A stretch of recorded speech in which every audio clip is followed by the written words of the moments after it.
اللہ کے نام سے شروع جو بڑا مہربان نہایت رحم والا ہے۔ انسان کے ہاتھ میں صرف کوشش لکھی ہے، بس کس کو کب کہاں دینا ہے یہ صرف اللہ پاک ہی جانتا ہے۔ دوسروں کو بے سکون کرنے والا کبھی سکون نہیں پا سکتا۔ کبھی کبھی انسان کو اپنے مخلص ہو کر چلنے پہ بھی رونا آ جاتا ہے۔ دونوں صورتیں یقین کی ہیں، کوئی اللہ کے لیے سب چھوڑ دیتا ہے اور کوئی اللہ پہ ہی سب چھوڑ دیتا ہے۔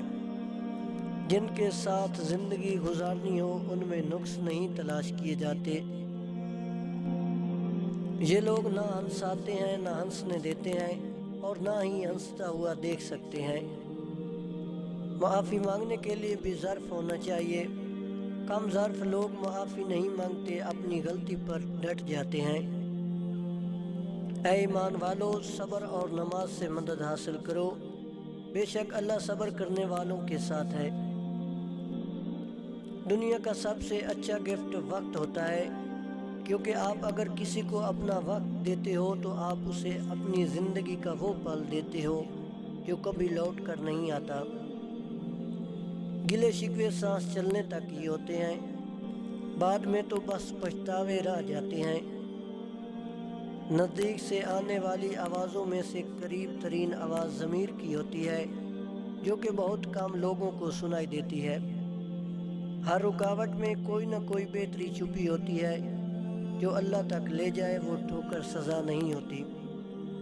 حقیقی دوست وہ ہوتا ہے جو اس وقت آپ کی طرف آتا ہے جب ساری دنیا آپ کو چھوڑ چکی ہوتی ہے۔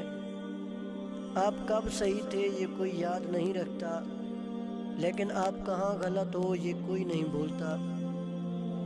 لوگوں سے دھوکہ کھانے کے بعد بعض دفعہ انسان اتنا محتاط ہو جاتا ہے کہ اچھے لوگوں سے بھی ڈرنے لگتا ہے۔